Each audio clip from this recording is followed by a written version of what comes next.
Hello friends, welcome to Bhadradri అమ్మాయి vlogs in Pune. నా పేరు అలేఖ్య, నేను పూణేలో ఉంటానండి. ముందుగా కొత్తగా ఎవరైనా నా ఛానల్ని చూస్తున్నట్లయితే లైక్ కొట్టి సబ్స్క్రైబ్ చేసుకోండి ఫ్రెండ్స్.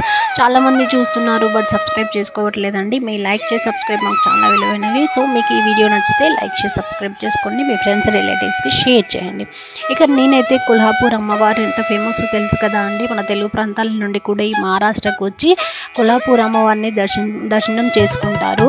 ఇక్కడ నేను కొల్హాపూర్ మహాలక్ష్మి ఆలయం మహారాష్ట్రలోని ప్రసిద్ధ శక్తిపీఠం కదా అండి. సో దాని గురించి మీకు ఈ వీడియోలో చెప్దామని వీడియోని అయితే స్టార్ట్ చేశానండి. ఈ విధంగా మొదట్లో మనకు దర్శనం ఆ విధంగా క్యూ లైన్లో నిల్చోవాలి. అంటే దీనికి టికెట్ ఆ విధంగా స్పెషల్ దర్శనం అంటూ అయితే నాకేం తెలియదండి. మ్యాక్స్ అయితే ఉండదు. ఆ విధంగా లైన్లోనే వేచి ఉండాల్సి ఉంటుందండి. లోపల వీడియో ఫోన్ నాట్ అలౌడ్. అందుకని నేను బయటకు వచ్చిన తర్వాత ఈ విధంగా తీస్తున్నాను.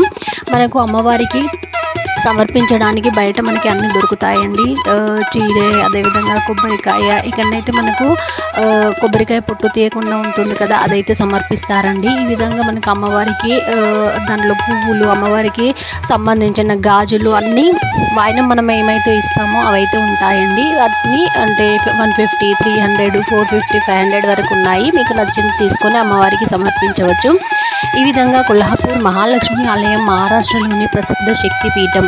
ఈ ఆలయం అష్టాదశ పీఠాలలో ఒకటిగా బాసిల్లుతుంది. పురాణాల ప్రకారం లక్ష్మీదేవి వైకుంఠాన్ని వీడి సహ్యాద్రి పర్వత ప్రాంతంలో కొల్హాపూర్ స్థిరపడినట్లు చెబుతున్నారండి. ఈ ఆలయంలో శ్రీచక్ర ప్రతిష్ఠ కూడా ఉంది. ఇది ఆధ్యాత్మికంగా ఎంతో ప్రాముఖ్యత కలిగి ఉంది.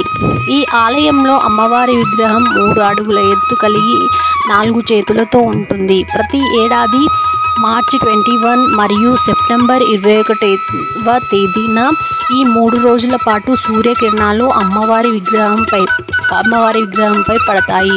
ఇది ఎంతో పవిత్రమైన ఘట్టంగా భావించబడుతుంది. ఇక్కడ అంబాబాయ్ అనే పేరుతో మహాలక్ష్మిని భక్తులు ప్రేమతో పిలుస్తారు. ఆలయ పరిసర ప్రాంతాల్లో నవగ్రహాలు, మహిషాసురమర్దిని, విఠల్, శివుడు, విష్ణువు, తుల్జా భవాని వంటి విగ్రహాలు కూడా ఉన్నాయండి. ఈ విధంగా దర్శనం మాదైతే కంప్లీట్ అయిందండి. మా దర్శనానికి గంట సమయం పట్టింది. చాలా అంటే 2-3 అవర్స్ పడుతుంది. మేము వెళ్ళినప్పుడు మాత్రం ఒక 1 అవర్లో దర్శనం అయితే కంప్లీట్ అయిందండి. ఈ విధంగా బయటకు వచ్చిన తర్వాత కొన్ని ఫొటోస్, వీడియోస్ అయితే తీసుకున్నాను. ఈ విధంగా ఈ వీడియో మీకు ఎలా అనిపించింది నా కామెంట్ రూపంలో తెలియజేయండి. అదేవిధంగా నేను ఇక్కడ కొల్హాపూర్ చెప్పులు చాలా ఫేమస్ కదా అండి. సో అవి కూడా నేను షాపింగ్ చేస్తాను. కొల్హాపూర్ చెప్పులు ఉన్నాయి కదా, అవి కూడా నేను లాస్ట్లో అప్లోడ్ చేస్తానండి. ఈ విధంగా చెప్పులను అయితే కొద్దిగా షాపింగ్ అయితే చేసామండి. ఇక్కడ కొల్హాపూర్ చెప్పులు ఫేమస్ కదా, అందుకని కొల్హాపూర్ చెప్పులు అయితే తీసుకున్నామండి. ఈ విధంగా మా దర్శనం అయితే చాలా చక్కగా జరిగిందండి. ఇక్కడ మనం ఏమైనా కోరిన కోరికలు కోరుకుంటే నెరవేరుస్తుంది అని నమ్ముతున్నారు అందరూ. సో మేమైతే వెళ్ళాము, కోరుకున్నాము. అది నెరవేరుతుందో లేదో చూడాలండి. ఇంకా ఈ విధంగా మహాలక్ష్మి అమ్మవారు ఇక్కడ 18 శక్తిపీఠాల్లో ఒక శక్తిపీఠం కదా అండి. చాలా ప్రసిద్ధమైన మహారాష్ట్రలోని కొల్హాపూర్ టెంపుల్ అన్నమాట. ఈ వీడియో మీకు నచ్చినట్లయితే లైక్ చేసి సబ్స్క్రైబ్ చేసుకోండి. Thank you for watching.